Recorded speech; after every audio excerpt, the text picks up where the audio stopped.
Hand over to Simona shortly to moderate this important session. Let me just say at the outset that after this inspiring inaugural session, we still have a lot of substantive grounds to cover. And I very much appreciate the very title of this session, which is Setting the Frame. It was said at the inaugural session by the Director General that language can distort our frame of reference.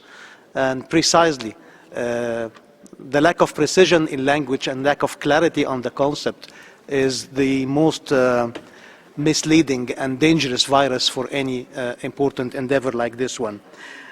We heard two Under-Secretary Generals, Adama Dieng and Michel Bachelet, at the inaugural session, which says a lot about the will and importance that the United Nations is attaching to better engagement with faith-based actors. We have distinguished panelists to address this issue, but I really want to stress in particular the role of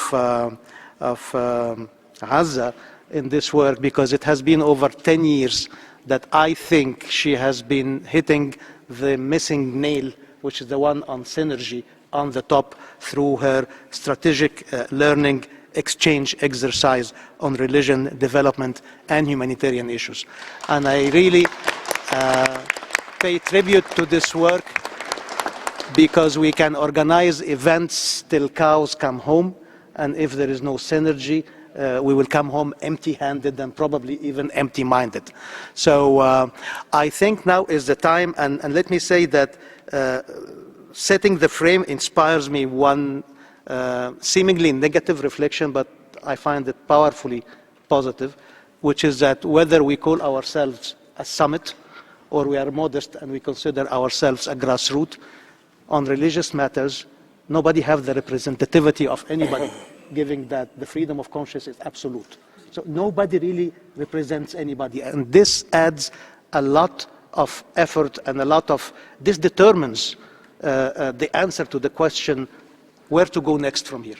And I will just say that, inspired by what the High Commissioner said and by what my big brother Adama Dieng said also this morning, and also paying tribute to his role as the highest ranking UN official, particularly in New York, to see the strategic importance of spearheading this effort.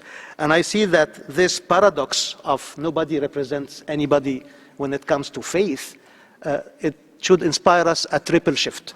Shift number one is synergy, and this is for what I pay tribute to the work of Azza. And the shift number two is a human rights approach, which simply in non-legal terms means who owes what to who. And in this also vein, I want to particularly appreciate the presence of Special Rapporteur on Minority Rights, and pay tribute in his absence to the Special Rapporteur on Freedom of Religion, because both has been instrumental in progressively injecting through their work and reports this missing rights-based approach. When you say rights to religious actors or leaders, there is an inherent tension that jumps. And I'm thinking of the words, how the words could even poison, not only distract, because they think that there is a hierarchy between religions and between the law. And I think it's up to the talent of this human rights mechanism to show us that it's not as clear-cut as that, and that the two disciplines can go hand in hand. So the first shift is synergy, the second shift is human rights approach, and the third shift is what the High Commissioner for Human Rights said this morning, a shift toward education, towards products, toward training, towards toolkits. And I really appeal to all participants to also enrich us from their own perspectives on the very simple question, how to operate these shifts. With this, I will hand over to my colleague Simona from the office of Mr. Adama Dieng to present the participants and to proceed with the session, with my apologies that I have to leave for a pre-commitment. We are in your good hands. Thank you, Ibrahim. Thank you for this nice introduction. And we are very short on time, so I will not spend any further words on presenting this panel. I'll just say that we have some 30 minutes. We are here with some 30 minutes delay, and we have 6 speakers and 3 respondents. So I will give every speaker 5 minutes and every respondent 3 minutes. And I will be very strict in keeping time because we need to leave this room at 6 p.m. and we have still a very rich program in front of us. So very sorry for this. Without further ado, I will give the floor to the first panelist, that is His Excellency Faisal bin MUAAMMAR, the Secretary General of KAICIID Dialogue Center. Mr. Faisal bin MUAAMMAR, the floor is yours. Thank you very much. I will try to be in time. I've been advised by Azza not to read, so just to summarize what I have. Your Excellencies, ladies and gentlemen, 2008 we start calling everybody in the world to say and to try to tell them religion is part of the solution, not the cause of the problem. That time, I can tell you, I was really disappointed not to get what you call it, a positive response from so many people. Even if I call some international organizations or foreign ministries, they say, okay, can we stay away from religion? Okay. 2012, we started in KAICIID, and we thought that we brought something new to the world. 4 states and 2 governing bodies, and our board of directors composed of 9 members from 5 major religions of the world. Well, what happened now?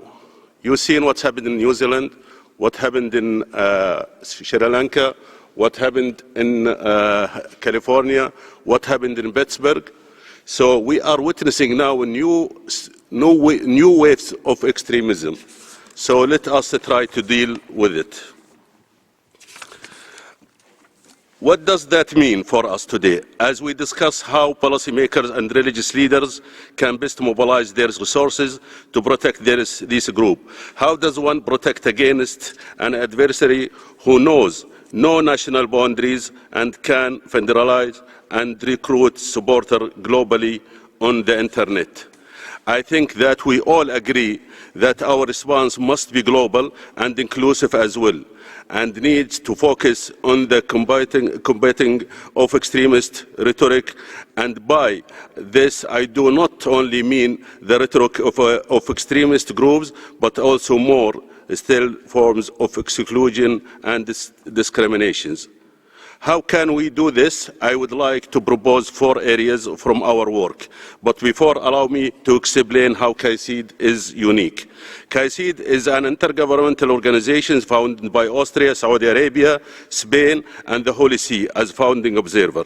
KAICIID is in its structure and mission both an intergovernmental and multi-religious organization, is an example for commitment to preserving religious and cultural diversity.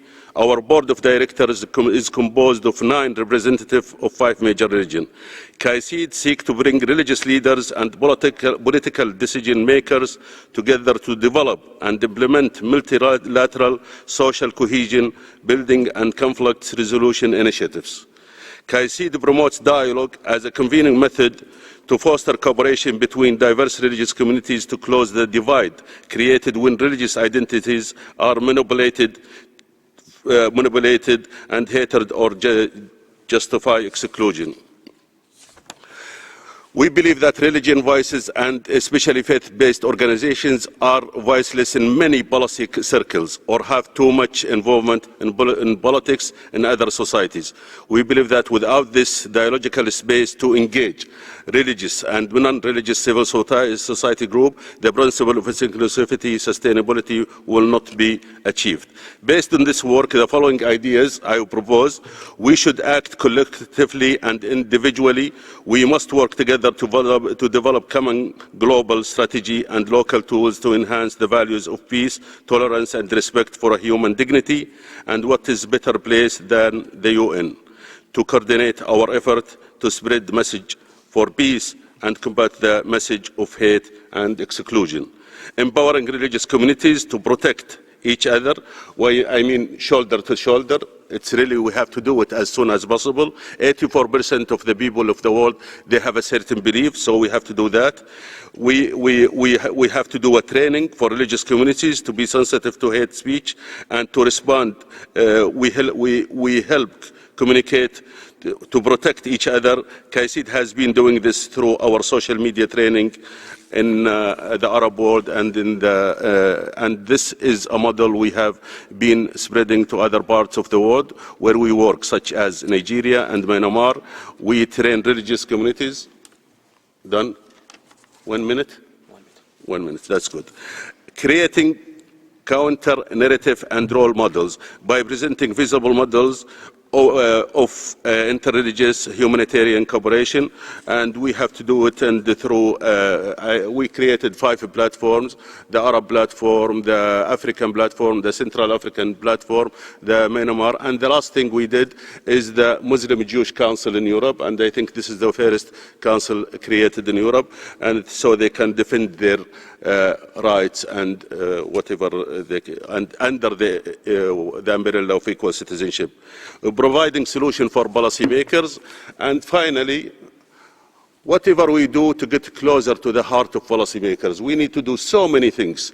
We need to bring all religious leaders of the world. We need to do so amazing things. Time is running. We are late. We started late doing this and to believe the role of religion. Unfortunately, we pushed back the majority of silent people who are really the best of the people and bring in their faith. Now we are talking about it, but we need to move from theoretical space or to implementation. Thank you very much. Sorry about this.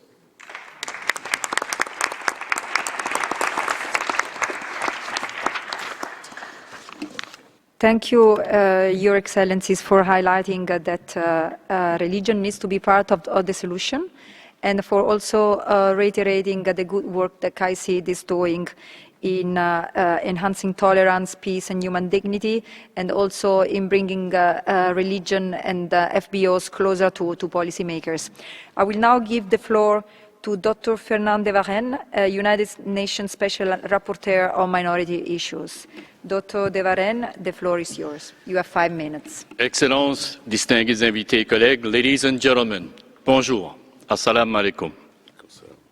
In the last few weeks, we've had horrific massacres in a mosque in New Zealand, in churches in Sri Lanka, and another deadly attack just the day before yesterday in a synagogue in the United States.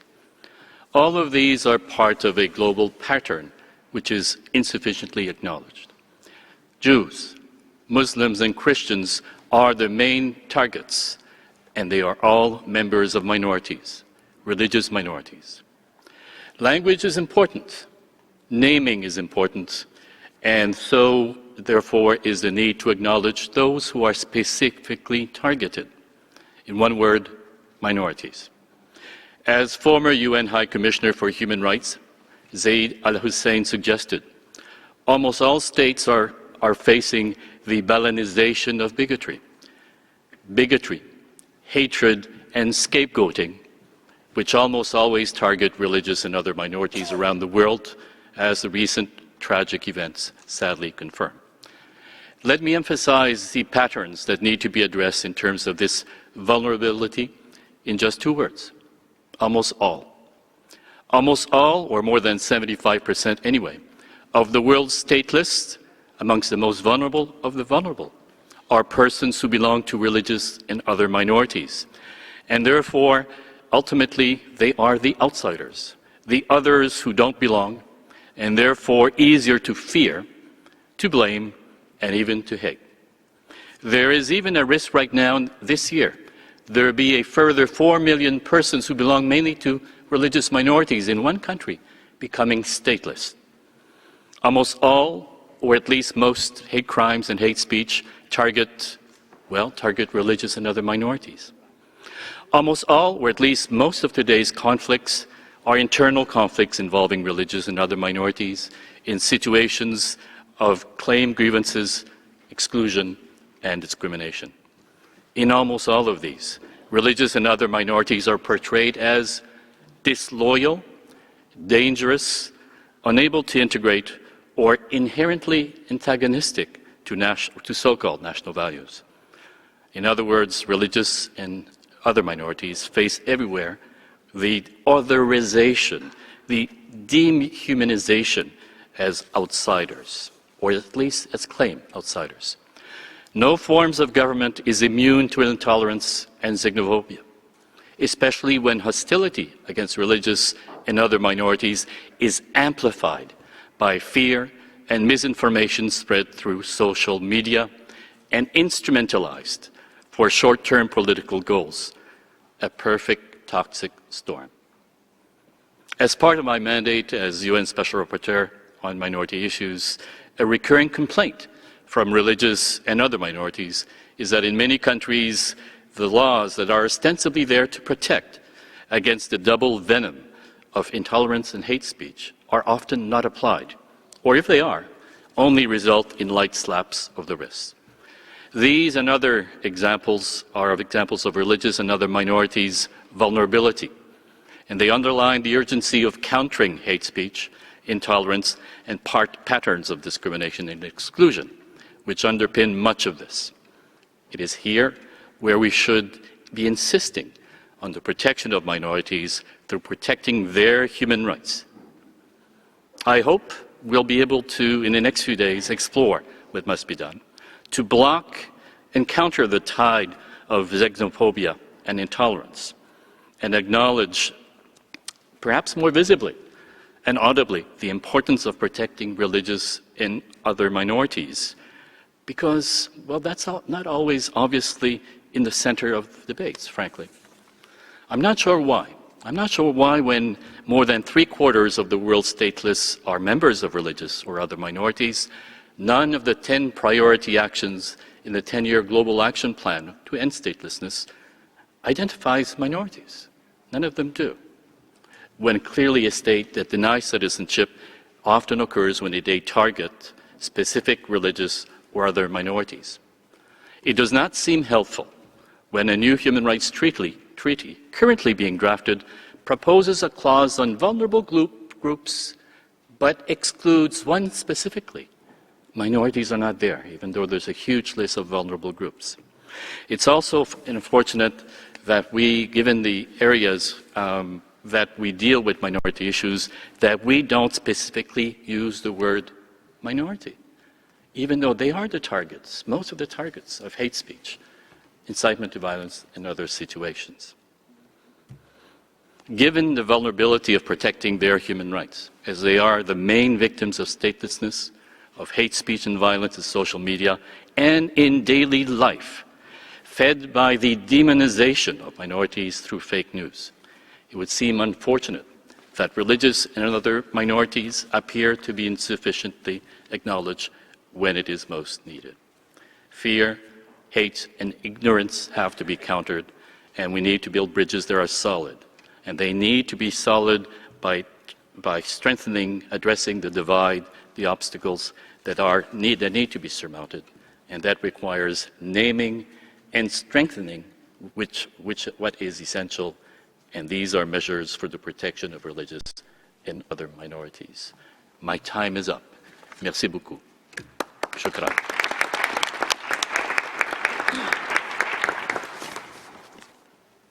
Thank you, Dr. De Varenne, for highlighting that the religion belongs to the patterns of discrimination, marginalization, and also statelessness, and the importance of addressing the divide by strengthening the protection of minorities, including of religious minorities.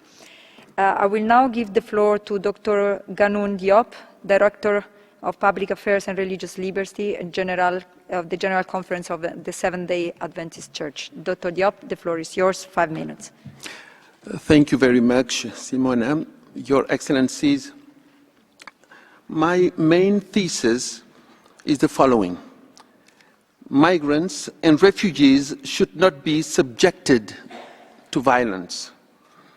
The whole human family, all sectors of society, people of various expertise in various fields of studies, be they philosophers, economists, politicians, religious and non-religious actors, all practitioners in peacemaking, have an unprecedented opportunity to come together to restore a vision of the whole human family that would make peaceful coexistence based on the non-negotiable importance and non-tradable infinite value of every human being. No human being should be equated or reduced to objects, to marketable goods. Human being's spirit or conscience or soul is immeasurable. It deserves better. Accordingly, no human being's dignity and integrity should be violated, whether physical, emotional, intellectual, social, and spiritual wholeness. No human being or community should be deprived of the right to live according to the dictates of one's conscience or culture or constitution, as long as they do no harm to others. Historically, this is fairly new, actually, in our global consciousness. Yes, there is no lack of fabulous declarations, but we have to remember it took the horrors and devastations of 2 world wars and several genocides and the Holocaust to prompt nations to unite and come to a universal declaration of human rights. I wish this quasi-universal compelling mobilization for the respect of human life and human rights would have come centuries earlier, when Africans were abducted and sold through transatlantic and trans-Sahara slavery. We cannot redo the past, but we can build a better future. But why does it have to take atrocities, horrors of wars and genocide to prompt human consciousness to come up with, say, landmark declarations? I'm thinking here about the Edict of Serdica, the Edict of Milan, the Medina Charter, the Charter of the Mande, the Charter of Kurukan in Mali, the Magna Carta, the Bill of Rights, the Declaration of Independence, the Declaration of 1789, and more recently, on December 10, 1948, the UDHR. Obviously, one could add other treaties, such as the Treaty of Westphalia or the Treaty of Versailles. The humanization of the world and other moral compasses are needed today. But all these historical documents are all preceded by times of bewildering brutality and destruction of human lives. All the evils perpetrated resulting in the loss of millions of lives are predicated upon the legitimization of violence. So this is really, in a succinct form, my appeal here. The delegitimization of violence. In recorded history, violence has always been part of the fabric of human society. It is interesting that in the Roman antiquity, just to take that example for lack of time, violence was part of the political ideology of the day. The infamous munera were part of the empire's apparatus to assert the alleged absolute power of the emperor. Interestingly, the gladiators' battle, the midday executions which preceded, sent the same message. The emperor is powerful, the emperor is to be feared. The more brutal, the more efficient propaganda machine for the emperor. The time has come to deconstruct that logic. A time for a vision according to which humans, whether individually or as majority or minority in the global social fabric, should not be subjected to violence, to humiliation, to harm or hurt of any kind. The need for the restoration of human consciousness, of the mandatory solidarity among human beings is paramount to the healing of memories and to peace. This solidarity is anchored in our common destiny. Many believe even in our common origin. Some even have postulated this is not to be limited to a religious sphere. It is fascinating that, contemporary thinkers are engaged in vigorous and fruitful conversations regarding the reimagining of the sacred in the public space. But here the sacred is not about places or objects, but people, actually. Human beings are sacred. And that's a good place to start talking about the respect of others and of minorities. And allow me to say that as temples, mosques, churches, and cathedrals and shrines are meticulously cared for because of respect for their supposed sacredness, far more important are humans than places or objects. We are, according to this perspective, the very images of God. It is of significance that the conversations among continental philosophers today factor in the discussion about the divine in connection, interestingly, to the wager between hospitality and hostility to the stranger. The stranger too is sacred. Communities are not more important because of their sizes. Minorities should not be a subcategory defined by lack of rights or by a deficit in dignity. The experience of alterity is constitutive of our own humanity. Rejecting the stranger is paradoxically a way of rejecting oneself. The fact that a human being can have inner dialogues as part of decision making should open for us a place for alterity. In other words, and to conclude, the foreigner, the stranger, minorities, and the poor are not out of the scope of our own humanity. In fact, they are the test of our humanity, thus bringing the best or the worst in us. Consequently, being mindful of the dignity and rights of minorities and migrants and people in vulnerable situations is the best place to be. We cannot afford not to be human and humane. May creative partnerships work to foster hospitality, inclusion, restoration, and empowerment for the flourishing of all actors of civil society, including those with limited activity or mobility or ability. All ought to be given opportunities to live in a space free from coercion, harm, or violence. May the right to peace become a reality for all.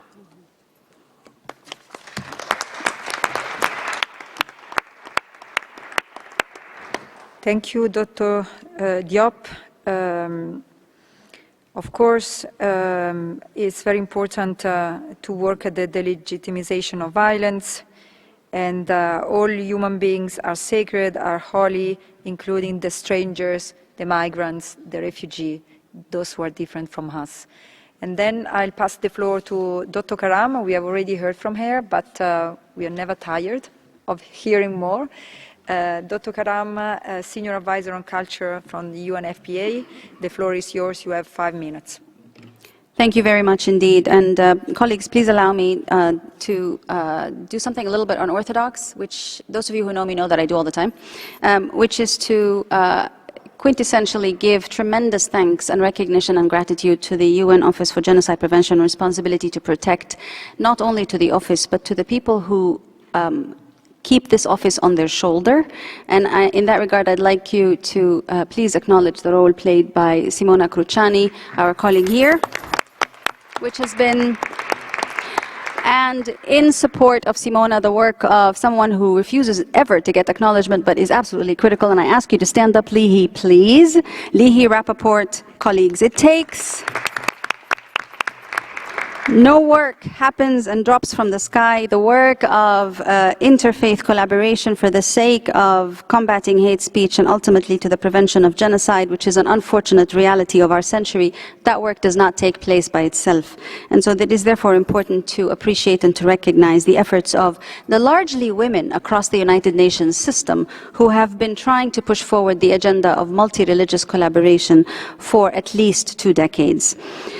We have learned quite a bit in those 2 decades. One of the things that we have learned is that we are very much confronted by a paradox wherein, on the one hand, today it is absolutely normal to speak about multi-religious collaboration and indeed to highlight the unique role that religious actors in their diversity bring to aspects of protection and of honoring all human beings.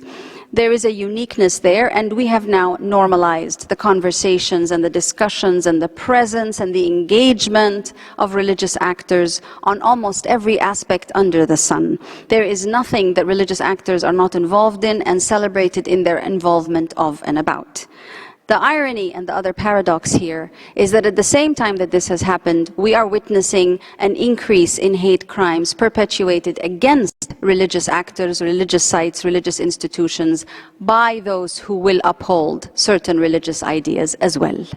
So here is a situation where we have endeavored over many years to lay the groundwork for the uniqueness and the peace capacities that religious entities and religious leaders bring to the global, regional and national tables. At the same time, it sometimes looks as if the very work that we have been trying to advocate for keeps being iterated as the domain where the sacred is no longer sacred. Religious institutions used to be first responders to everything humanitarian. Religious institutions remain the first responders for all humanitarian work. They remain the first responders in situations of crises and for migrants the world over. It is estimated that at least 30 to 60% of basic services received by migrants around the world are actually provided through religious entities and organizations. Given that reality, it behooves us to appreciate that we are in a moment of history where the religious institutions themselves are no longer sacred, where people performing prayers are no longer in a sacred space, and that prayer is no longer an act of sacredness that is respected by others. Ladies and gentlemen, I put forward to you that this is a moment of tremendous, tremendous disappointment, but also a moment of tremendous loss of hope, when we can no longer know that to enter a space of worship and to say prayers is a moment of genuine peace and security, then we also know that there is no such moment anywhere else.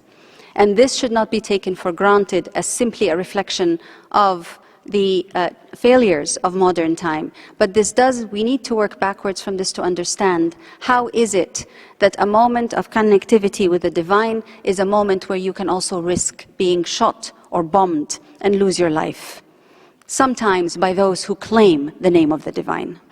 If we are in that space where the sacred is no longer sacred, where the religious and the faithful is no longer to be respected, we are also in a space, quite frankly, where no single institution, political, economic, financial, cultural, social, or otherwise, is worthy of being respected until and unless we can begin to uphold the mechanisms which we agreed to collectively as many nations post-World War II. I speak of the Universal Declaration of Human Rights.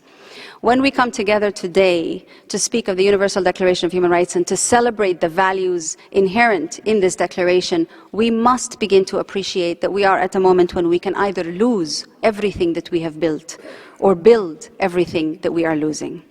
How do we build everything that we are losing, especially when we are confronted by the reality of migration, which is not, as many have pointed out earlier, a new reality. It is simply an enhanced reality.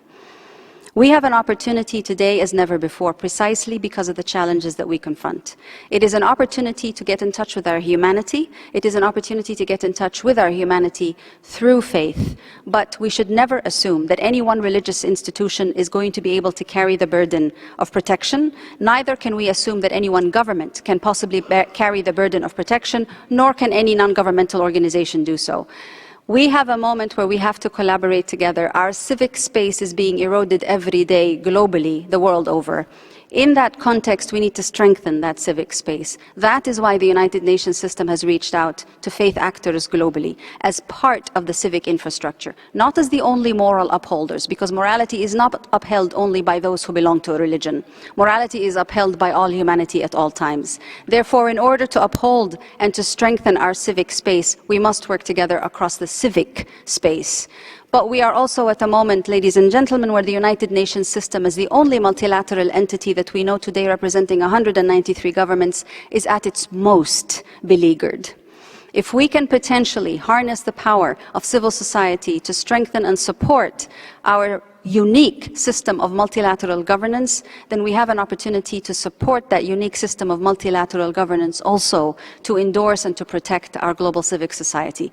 There is a symbiotic interrelationship between protection for refugees, migrants, citizens, as well as our multilateral domain.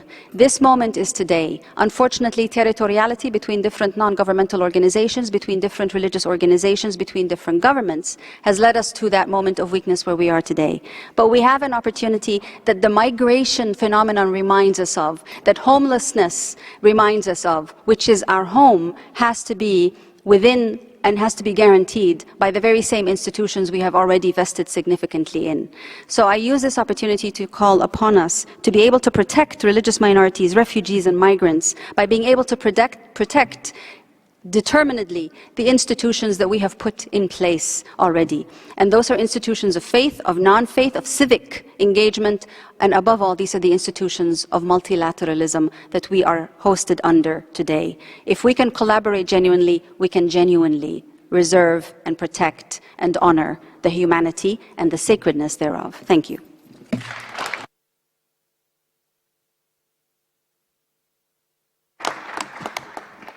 Thank you, Dr. Karam, for your call to enhance the protection of refugee, migrants and religious minorities by enhancing the protection of multilateralism and partnership. Thank you very much for this. And now I'll give the floor to Ms. Sharon Eubank, President of Latter-day Saints Charities. Thank you. Your Excellencies, ladies and gentlemen, I'm very pleased to be here. Latter-day Saint Charities is the humanitarian organization of the Church of Jesus Christ of Latter-day Saints. We ourselves were victims of religious persecution. We became refugees, and so it's very personal to us. And part of this mission is to help people who are beleaguered, and it's very important for me to sit at this table with these distinguished colleagues. I'm very grateful. Minorities and refugees and migrants have in common one thing, and it is that their dignity is at risk, and their otherness and their acuteness makes their needs particularly vulnerable. And even worse, it often turns them into targets and scapegoats. It is precisely in reaching out to these others that you see dignity come alive and are reminded about what democracy should mean and what development can mean. I wanted to share just a few simple examples. This one occurred in Uganda last month at Jesuit Refugee Services. Most of the refugees from South Sudan are not Christian, but a group of them were participating in food and rent and job training. And we sat down with a group, and one of them was a father, a Muslim father with 2 little girls. He was a single father. And he told me, I love this place. It's the one place I can walk into and I won't be discriminated against because I'm a Muslim. That one place was Jesuit Refugee Services. That's a contribution to democracy and peace and dignity for vulnerable families. We have to be honest that there is going to inevitably be tensions between host societies and newcomers, and the ideal of the United Nations and the Universal Declaration of Human Rights is the successful negotiation of those tensions.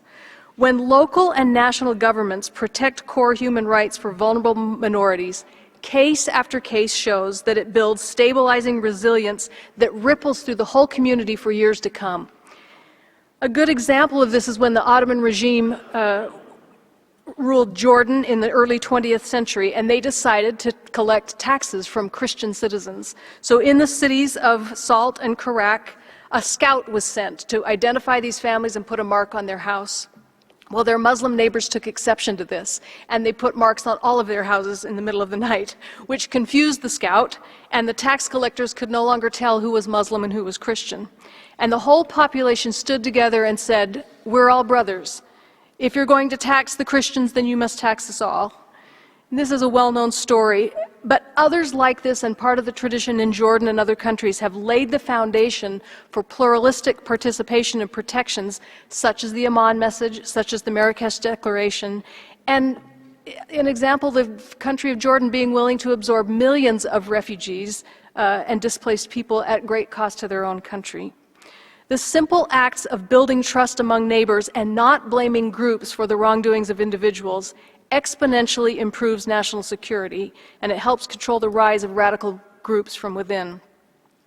I'm aware of a location where a new imam had been installed in a mosque that served a community where refugees had been settled.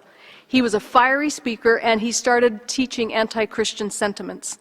And then the older, respected residents of that town, rather than standing back and simply tolerating the approach, intervened. They first spoke with the imam, and he was corrected, and then he was ultimately replaced because that community would not tolerate that kind of speech about their diverse neighbors. This example highlights that when speech or incitement shows bias and threatens security, if the majority will step forward to protect the rights of the minority neighbor, it results in putting down the real security issue, which is scapegoating. This interdependence of neighbors is one of the reasons Latter-day Saint Charities is sponsoring the conference like this today. Our first president, Joseph Smith, described some of our work in this way. I'm bold to declare before heaven that I am just as ready to die in the defense of a Presbyterian, a Baptist, or a good person of any other denomination, for the same principle which would trample upon the rights of the Latter-day Saints, would trample upon the rights of a Roman Catholic or a Muslim or any other denomination who may be too unpopular or too weak to defend themselves. Hate and incitement speech often starts simply by painting a group with a broad brush, labeling someone as unpatriotic extremists, or equating all Muslims with Al-Qaeda. As the incitement continues, it erodes rights and protections until there's criminal violence, as we have talked, almost everybody has today. Just this month again, unfathomable massacres in places of worship. And I noticed that the internet lists 63 pages of massacres in religious buildings, and that must stop. Broad brush speech remains unchallenged because people are either ignorant or there's a political agenda being pushed. And I challenge every citizen to be able to do something about this. We can always stand up to those broad brush speech. In closing, let me just suggest 3 guiding principles that would facilitate rather than frustrate the energy for good that exists within pluralistic communities. First, governments should realize that many of their objectives can be achieved more effectively if religious minorities are part of the solution. The good that religion can do, especially when it comes to integrating or achieving the Sustainable Development Goals, is amplified if religious groups work in partnership with each other and with governments and with non-governmental actors. Second, governments should recognize that using religious groups instrumentally as a means for achieving their governmental ends has the effect of cannibalizing security and removing the very stabilizing elements that they seek. Third, governments should recognize that the best antidote to the ill that may be done in the name of religion is better religion. The best answer to Islamic extremism will be authentic Islam, just as the solution to Christian extremism will be authentic Christianity. It will be the best of faith that defeats distorting versions of religious belief. Thank you very much.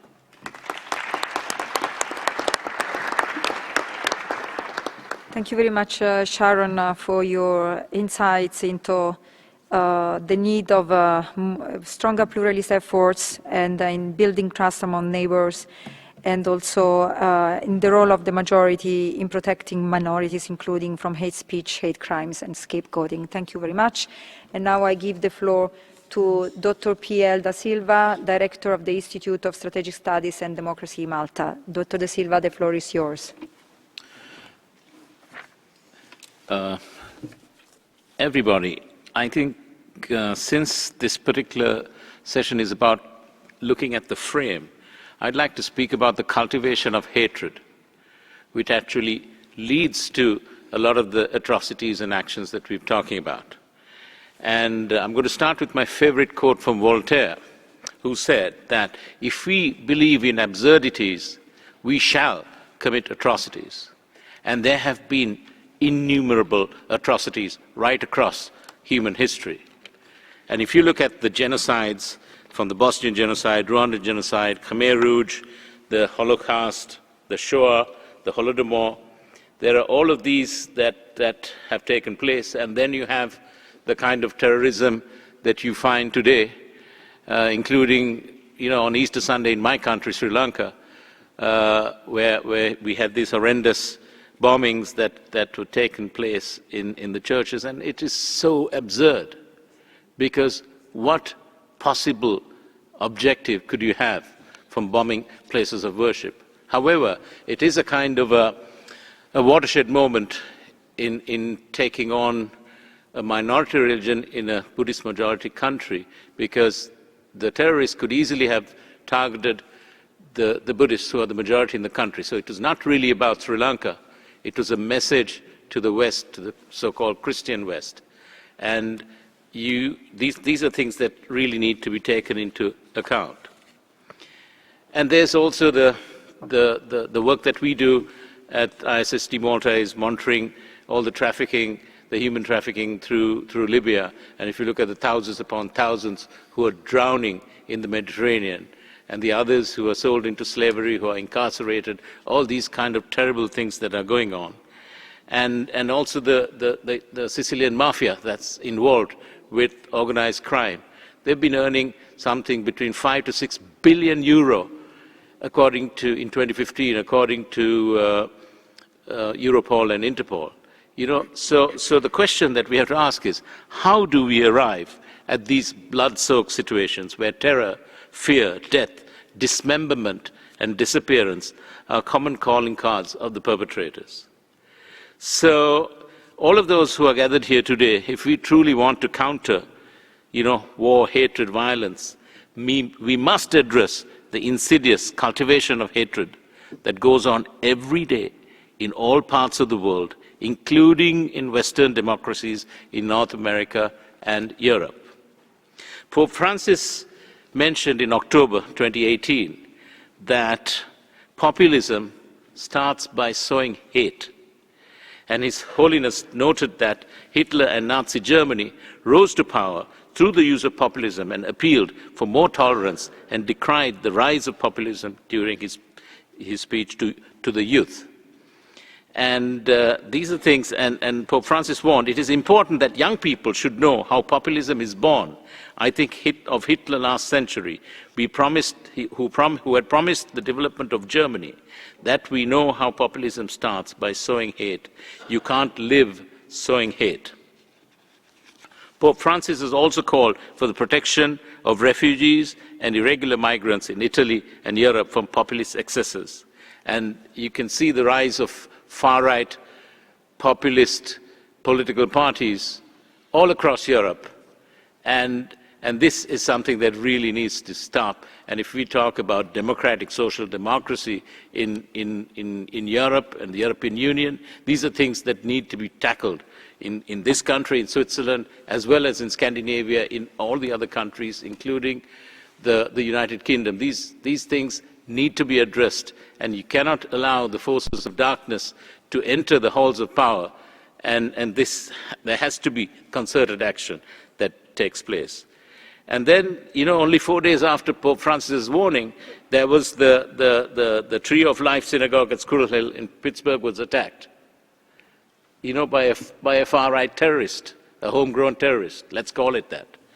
And there's so much of this going on. But then, how do you apportion responsibility for those who cultivate hatred on a daily basis? And so I would say that a steady stream of hatred and fake news is spewed on a daily basis from a variety of sources and has contributed to this rise in hate crimes, including hate speech and violence against minority groups in the United States.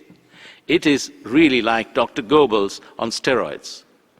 The cultivation of hatred in the United States, a champion of democracy, is very worrying.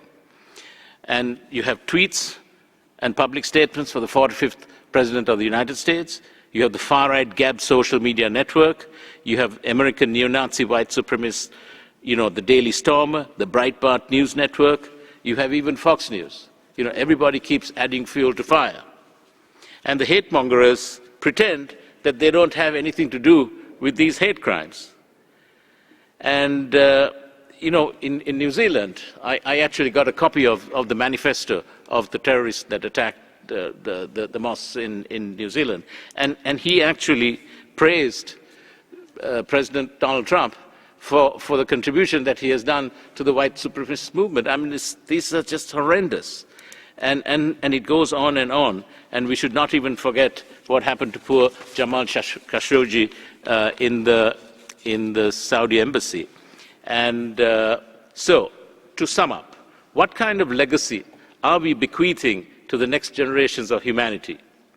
At the heart of the solution to countering war, hatred, and violence, as Pope Francis has so correctly pointed out, is stopping the cultivation of hatred and populism, promoting greater tolerance of others, and educating, in particular, the youth with regard to democratic values, norms, freedom of opinion and expression, and civil and human rights. Given that they will inherit the custodianship of planet Earth and its peoples, we must strive to be inclusive and celebrate difference as opposed to succumbing to the fear of others. Vive la différence. So, to be able to bequeath a legacy worthy of our generation, we must strive hard daily with non-stop vigilance to protect and preserve the legacies of our forebears, such as Nelson Mandela, Martin Luther King, Mahatma Gandhi, in order to bring about peace and stability in deeply divided societies where reconciliation, faith, and ethical leadership is what is most urgently needed. Thank you.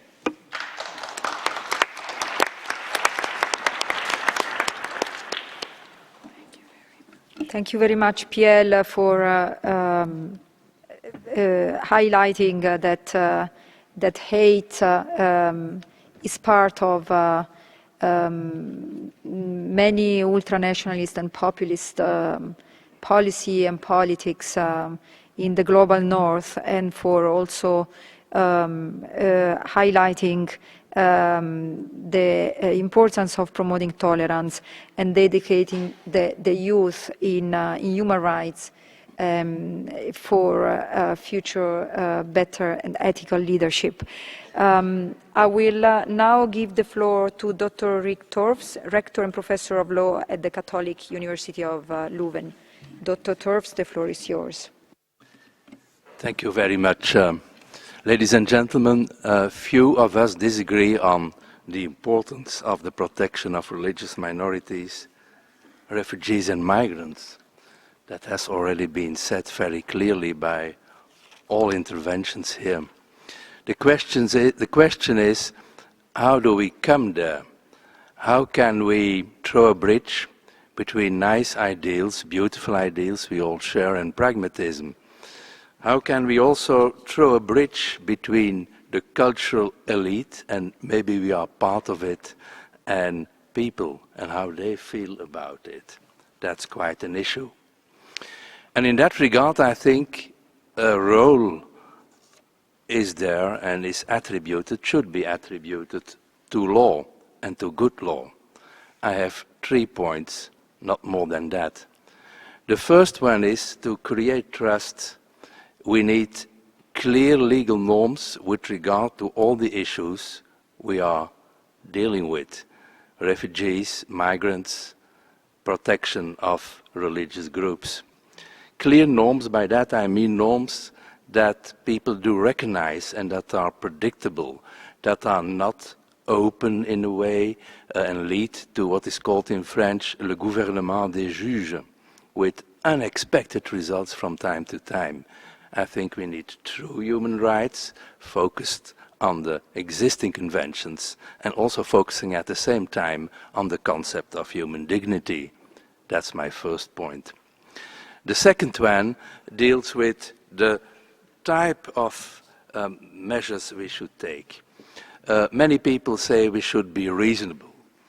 Of course, nobody is completely reasonable, and that's because we are human beings. But we could increase our degree of reason by issuing the right norms, and I see a few characteristics of them. Norms with regard to the issues we are tackling should be clear and transparent. They should be also formulated in such a way that they can be enforced, that they don't remain theoretical, because unenforceable norms lead to despair. And lastly, they should by any means be compatible with human rights and with human dignity.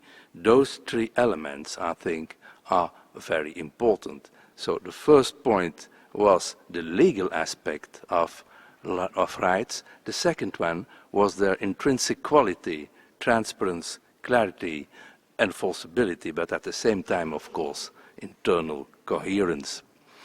And then I see a third and last point, and to me that deals with how are we going to enter into a dialogue with religious groups, also legally. And that's not always an easy thing, because of course we are all advocating religious freedom, equality among religious groups, but for some and in some traditions, entering into a dialogue with those groups may be concluding agreements on certain issues, on certain forms of collaboration and cooperation when coming to achieving the issues we are dealing with is rather new. But maybe we should have an attempt, make an attempt in that regard. Of course, equal treatment of religions is absolutely necessary. They all enjoy complete religious freedom, but maybe at the same time, some form of agreement may be one of the answers of our times. These are my 3 points. Thank you very much.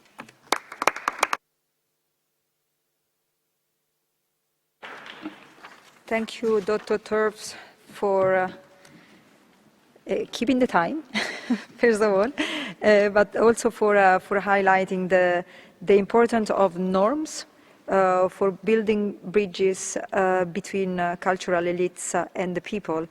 And your 3 points that were very clear, they don't need me to summarize them. And I will now give the floor to the debate challengers or respondents. So we have 3.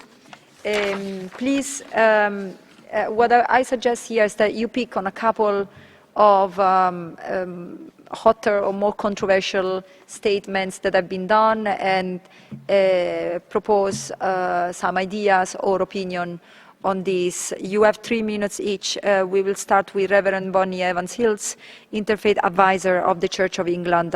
Reverend Bonnie, please, you have 3 minutes. Thank you. I'm an interfaith advisor in the Church of England, not the interfaith advisor. I should make that clarification.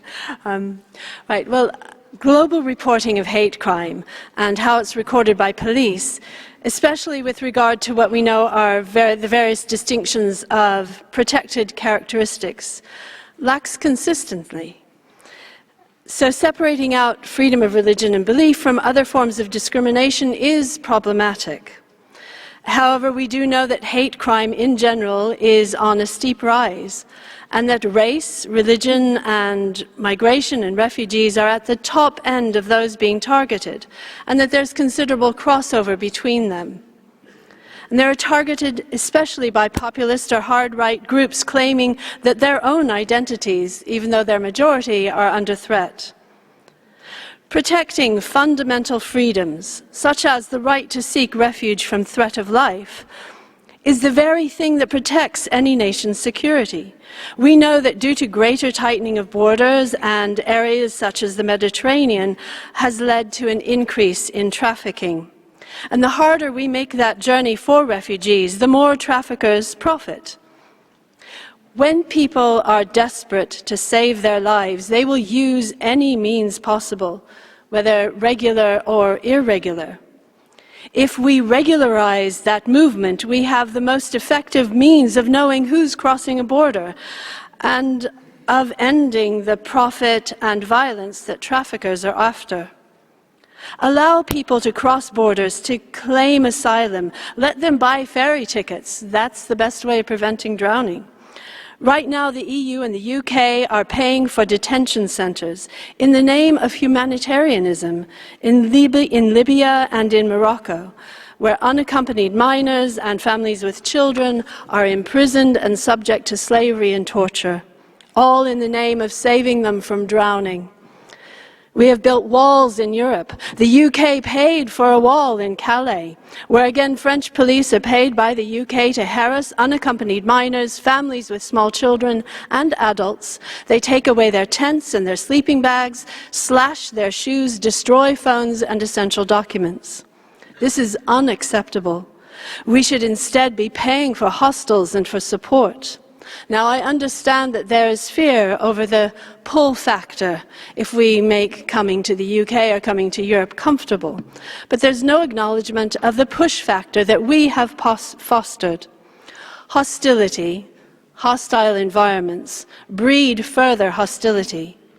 Hostility is a serious concern for national security, and the rise of national populism is responsible for that rise. But kindness breeds further kindness and gratitude and a will to contribute to the nations who have welcomed people. Kindness comes from a position of strength, and hostility from fear and hatred. The stronger nation is the one that demonstrates kindness, and that's the challenge I would put out today. Thank you.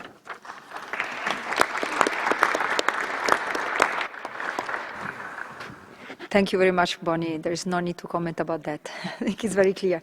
So I give now the floor to Judge Dr. Harald Müller from the Hanover Court, Germany. Dr. Müller, the floor is yours. Thank you very much. Ladies and gentlemen, I would like to mention some few aspects. First, the upcoming nationalism and thinking in categories of supremacy lead to a fragmentation of society.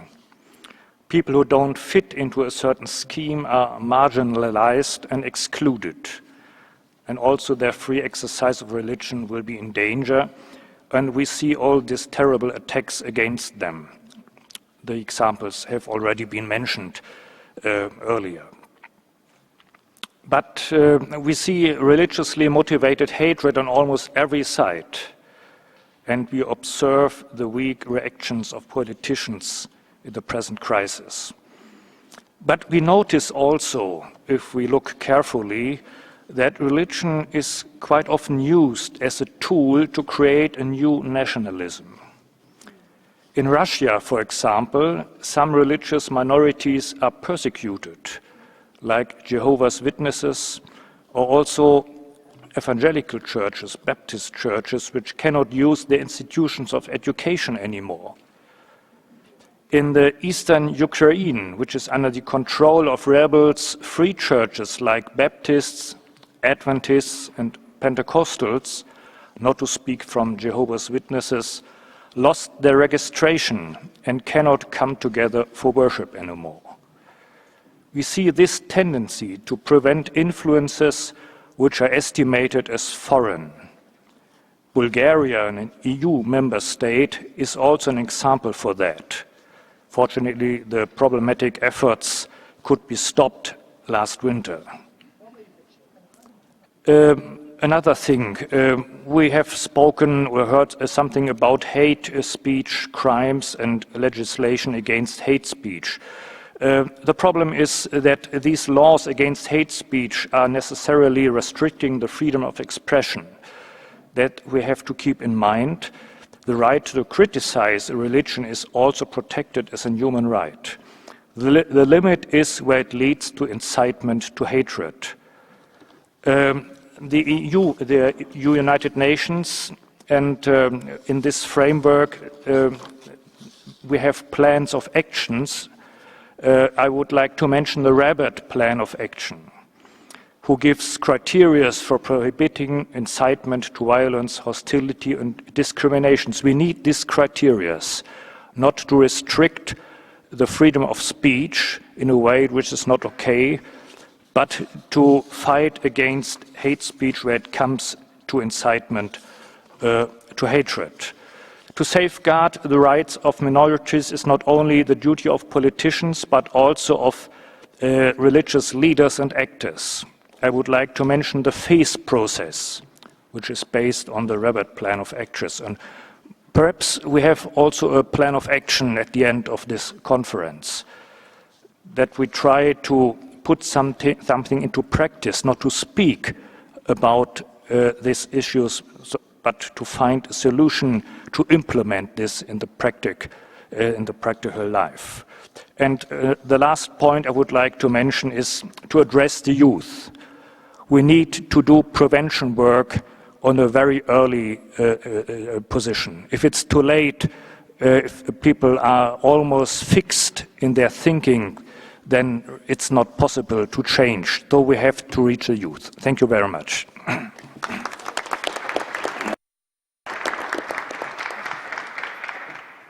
Thank you, Dr. Müller, and then I give the floor to Dr. Michael Dreesen, Jean Monnet Fellow, Robert Schuman Center for Advanced Studies, European University Institute. Michael Dreesen, the floor is yours. Thank you very much, Simona. 3 minutes. I'm a political scientist. I'm writing a book on the politics of interreligious dialogue in the Middle East, and I'm collaborating on a project with Adian Foundation, the Forum for Promoting Peace, to draft a charter on inclusive citizenship in the Middle East. And I want to pick up on the question posed in this panel about the relationship between religious liberty and national security, and the comments especially by Sheikh Abdullah bin Bayem in the first panel, and the theme of interreligious dialogue, which has emerged as a dominant issue within this panel. Now, in doing so, I want to affirm the dramatic growth of interreligious dialogue initiatives in the Middle East, which have formalized new relationships between religious leaders and governmental bodies over the last 10 years. And I want to recognize that this growth has been in large part a response to violence against religious minorities. Now, political scientists have largely read this growth through the lens of geopolitics, and they have expressed criticism that such initiatives are easily instrumentalizable by states. And I do not want to refute that observation. However, I also want to recognize that while these new interreligious dialogue initiatives and forms of collaboration were working on the specific question of religious violence, in which issues of state power and security were inevitably involved, they were also in the process of developing a new reflection about the relationships between religious authority, religious freedom, national stability, pluralism, and citizenship in the Middle East. And I argue that this new and developing framework, which in many ways is captured by the project of inclusive citizenship referenced by Sheikh Abdullah bin Bayem this morning, has substantive political and religious content to it. Critically, I argue, this framework has been working to break barriers and limits to much of our conflict resolution approach to singular episodes of violence against religious minorities, by tying the problem of violence to a broader, more comprehensive analysis of the spiritual, social, and political malaise which that violence represents, and by charting out a vision of political reform and religious renewal as a response to it. 3 final comments to provoke and to challenge our debate. First, I think that the future protection of religious minorities, refugees, and migrants, particularly in the MENA region, may well depend on the adoption of a credible, organic, religiously rooted project of integral human development for the region. Second, I think that in many ways, recent interreligious dialogue initiatives and declarations in the Middle East, particularly the project of inclusive citizenship, offer a way forward towards the construction of that project. Finally, I think that recognizing the existence of this project can serve as a helpful orienting device for European policymakers as they seek to collaborate with actors in the Middle East to protect religious minorities. Thank you very much. Thank you very much, Dr. Dreesen. And with these last comments, we close this panel. It has been more a marathon than a panel, but at least we have, I think, a lot of food for thoughts for tomorrow. We don't have time for a Q&A now because we have the ceremony for the award that is just following in the next few minutes. But I think we have gathered a lot of ideas that we'll be able to build on tomorrow in tomorrow panels. Before I end this panel, I realized that I forgot to thank somebody who has also been extremely useful for putting together this conference. Her name is Mercedes. She also works for the International Association of Religious Freedom. Please join me in thanking her. Because without her, this conference would not have been taking place. Thank you very much, Mercedes. And we now leave the podium and we prepare for the award ceremony. Thank you very much again.